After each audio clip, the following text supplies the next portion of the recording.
Bonjour et merci de rester fidèle aux 12h30 de RTI2. À présent, nous passons au titre. COP 15 en Côte d'Ivoire, le président Alassane Ouattara appelle à une mobilisation collective pour la protection de la planète. Et puis à l'international, la France commémore ce mardi 10 mai l'abolition de l'esclavage. Cette journée nationale est l'occasion de se souvenir du rôle qu'a joué la France dans la traite négrière. La lutte contre le réchauffement climatique et la déforestation est l'affaire de tous. Nous devons donc conjuguer nos efforts dans cette lutte contre ces deux fléaux qui agressent la planète Terre. Planter un arbre n'est assez, mais quand même beaucoup. Face au défi de la désertification, nous devons agir vite. Tels sont les propos du chef de l'État, Alassane Ouattara, qui appelle à une mobilisation collective. Écoutons-le. Notre sommet doit être celui de l'espoir, comme je l'ai dit tout au début, et de la mobilisation collective des États et des partenaires au développement en faveur des initiatives de restauration des terres et de reconstitution du patrimoine forestier de nos pays. Nous devons utiliser toutes les ressources de nos conventions pour répondre aux besoins alimentaires et faire face au stress hydrique toujours croissant d'une population mondiale en constante augmentation qui atteindra 9,7 milliards d'individus en 2050. Protéger l'environnement par des gestes simples, c'est aussi possible, comme le voyons ici dans ce reportage de Bintou Pekele Kone.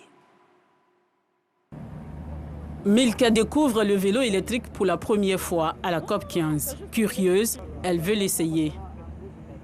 J'ai déjà roulé des vélos ordinaires et je veux juste voir quelle est la différence entre le vélo ordinaire et le vélo électrique. C'est meilleur d'utiliser des vélos parce que c'est bon pour l'écologie et aussi ça permet de faire du sport.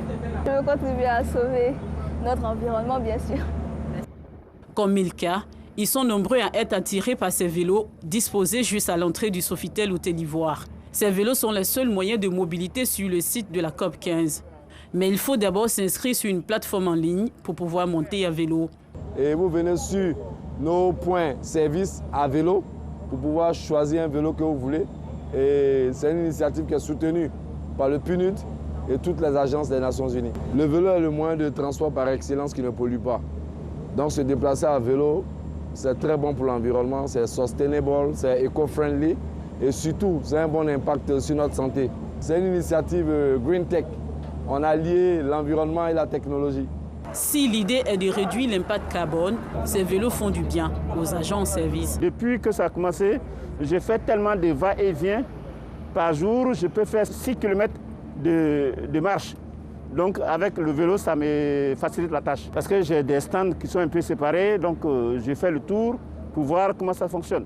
C'est une flotte de 200 vélos, dont 100 classiques et 100 électriques, qui sont disponibles sur le site de la COP 15. Pendant 10 jours, tous les participants de la COP 15 pourront disposer d'un vélo pour faire le tour du Sofitel Hôtel Ivoire en 30 minutes ou 1 heure de temps. C'est aussi cela la COP 15, initiée pour lutter contre la désertification et la sécheresse dans le monde. À l'intérieur de la Côte d'Ivoire, la sous-préfecture de Kasséré, région de la Bagoué, peine toujours à amorcer son essor.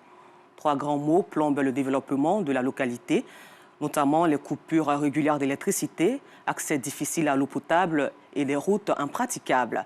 Les autorités administratives politiques, les cadres et l'ensemble des populations ont à présent le regard tourné vers le gouvernement ivoirien. Soro Corona, RTI Boaké nous fait le compte-rendu.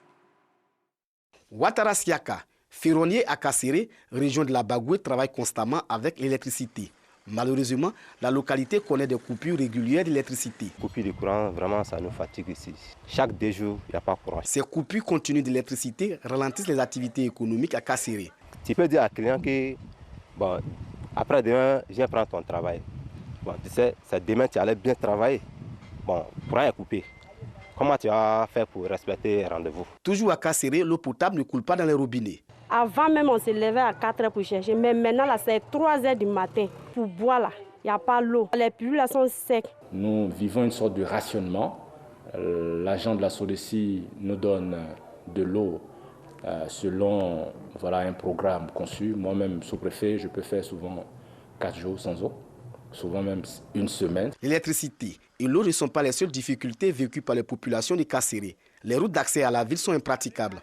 Conséquence, les productions agricoles sont vendues à des villes prix. Vu l'état des routes, la commercialisation même, on n'en parle pas parce que nous sommes obligés de vendre le kilo d'oignons actuellement à 200 francs. En ville, on vend ça à 600 francs. Une difficulté aussi pour le maintien des fonctionnaires à leur poste à Kasséré, parce que lorsque les fonctionnaires sont affectés ici, vu la difficulté d'accès à cette sous-préfecture, leur premier réflexe, c'est de demander à être affectés. Coupure intempestive d'électricité, difficile accès à l'eau potable et routes impraticables. Des difficultés qui plombent le sort économique, social et culturel de Kasséré. Lancés depuis 2 ans, les travaux de bitumage de l'AS Kasséré-Kouto n'ont toujours pas débuté. L'enclavement de Kasséré nous a été beaucoup préjudiciable. Depuis quelques années, il y a eu la première pause pour le bitumage de la voie Tarato-Kasséré, Tarato-Kouto. Voilà, donc je pense que le gouvernement est en train de faire main et pieds pour que nous soyons satisfaits à ce niveau. Autorités administratives, politiques et cadres ont le regard rivé vers le gouvernement pour le développement de Kasséré. Nous avons mené plusieurs démarches pour attirer donc l'État, permettre à cette belle ville de bénéficier effectivement du programme d'électricité, puisque l'électricité également accompagne le développement. La commune de Kasséré reste une grande zone de production d'oignons et de cultures vivrières. Au chapitre éducation, la 10e édition de l'émission Fréquence 2 dans mon école a eu lieu tout récemment au lycée Garçon de Bingerville. Une initiative de Fréquence 2, une filiale du groupe RTI, pour promouvoir l'excellence et surtout permettre aux élèves de passer des moments de loisirs. Clarisse Kanyala et Bitou Pekele Kone nous font le compte-rendu. Moment de plaisir et de retrouvailles au lycée de Garçons de Bingerville. C'est que l'équipe de production de l'émission Fréquence 2 dans mon école est présente dans cet établissement scolaire. Cette émission, une occasion pour les élèves de s'instruire sur la thématique « La drogue en milieu scolaire ». Avoir Fréquence 2 dans mon école nous a permis de nous déstresser. Parce que toujours plongé dans les études, c'est pas facile du tout. C'est pas facile du tout. Donc avoir Fréquence 2 aujourd'hui dans notre école, ça nous a permis de nous déstresser, de nous amuser un peu et d'apprendre aussi de nos prédécesseurs. Les responsables de ce lycée, saisissant l'opportunité, n'ont pas manqué d'inviter les anciens présents pour la circonstance à partager leur expérience avec les plus jeunes. Vous voyez, aujourd'hui, les jeunes, ceux qui vont à l'école, n'ont pas trop de repères. Voilà pourquoi j'aime cette initiative de Fréquence 2. On ne croit plus à l'école. Il y a même des chanteurs célèbres qui disent que l'école, ça ne donne rien. Voilà, autant aller faire autre chose. Il dit non, le diplôme. Sur ce monde qui est là aujourd'hui, la technologie qui a été créée, c'est grâce aux études. Donc il faut qu'ils embrassent les études. Il faut qu'ils prennent l'étude comme les âmes. Avec cette émission, nous voyons l'accompagnement que Fréquence 2 a bien voulu nous apporter pour qu'on puisse éduquer ensemble ces enfants qui constituent en réalité l'avenir de la Côte d'Ivoire. Fréquence 2 dans mon école, cette initiative de Mariam Koulibaly, directrice de Radio Fréquence 2, vise à promouvoir l'excellence dans les lycées et collèges.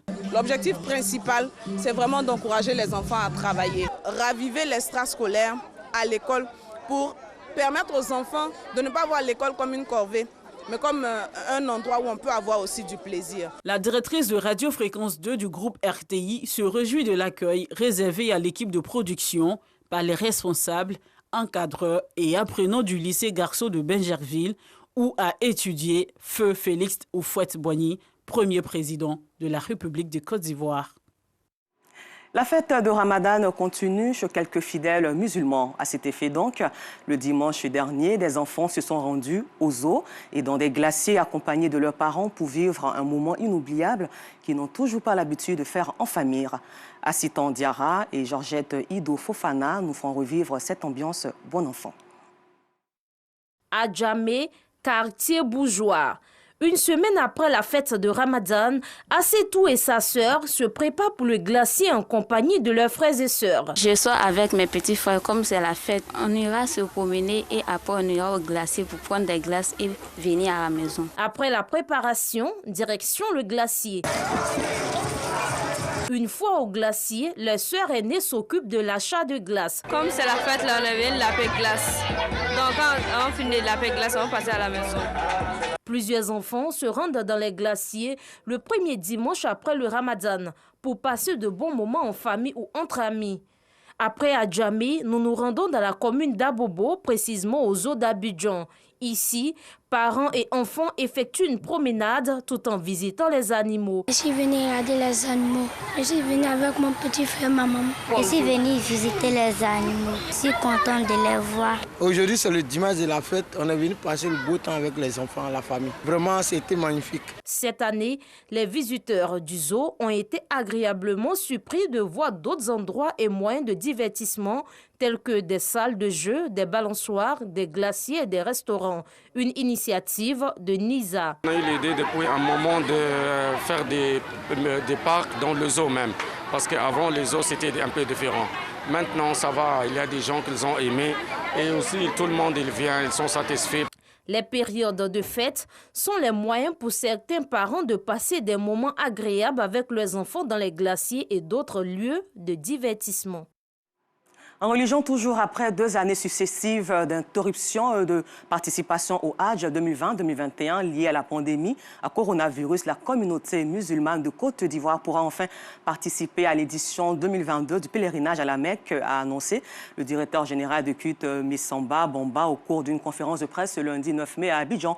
Et le premier départ est normalement prévu pour le 21 juin prochain. Après Paris, l'équipe de production de l'émission Bonjour du groupe RTI était dans la commune d'Abobo dans le cadre de Bonjour Abobo spécial Ramadan. À cette occasion, les humoristes ont apporté de la bonne humeur et de la joie au public de la commune la plus peuplée du district d'Abidjan en présence de plusieurs personnalités, Pagassoro Kone de Madongui. C'est ici, dans la cour de la mairie, que la ministre d'État, ministre des Affaires étrangères, de l'intégration africaine et de la diaspora, par ailleurs, maire d'Abobo, a donné rendez-vous aux populations de sa commune afin de communier avec les humoristes préférés. Nous sommes le 1er mai, jour de la fête du travail et à la veille de l'Aïd el-Fitr, la fête de Ramadan. Sur le podium, ce sont des humoristes très inspirés qui ont réussi à arracher le sourire au public. Femme Baoulé, elle est assise dans la maison derrière nous. On m'a donné une petite boisson, je donne à mon voisin. Elle ne sait pas c'est quoi. Il faut le laisser, elle vient, elle prend, elle boit. Jusqu'à quand elle a saoulé. Moi et ma femme, on est assis au salon, on attend derrière la télé, puis on voit la servante qui dit, toi, va payer du pain. Abobo ressemble à l'histoire de Bonjour. Lorsque nous démarrons en 2006, c'était ça. Comment créer la cohésion nationale. Dans plus de 15 ans, nous avons œuvré à cela.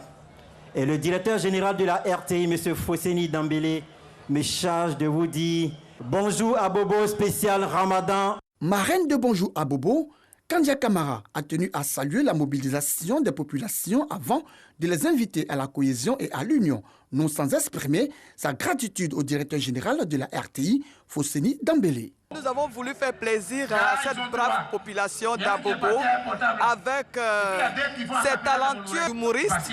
Et vous savez, l'humour est thérapeutique, donc pour permettre aussi à nos populations d'oublier un tant soit peu leurs soucis. Merci à tous les responsables de la RTI. La marraine avait à ses côtés des ministres-gouverneurs, des élus et cadres de la commune, mais aussi la vice-présidente du Sénat et le président de l'Assemblée nationale par intérim. Bonjour nous permet de découvrir les talents des humoristes et je voudrais dès à présent profiter de cette opportunité pour inscrire le département d'Aboville pour le prochain Bonjour 2023. Les populations, elles, se disent satisfaites de la qualité des prestations des humoristes et n'ont pas manqué. Nous terminons ce journal à l'international où la France commémore aujourd'hui 10 mai l'abolition de l'esclavage. Cette journée nationale est l'occasion de se souvenir du rôle qu'a joué la France dans la traite négrière, un exercice de mémoire parfois difficile. Encore merci à vous. L'information revient à 19h30 avec Alassane Rabo-Parguin sur RTI2.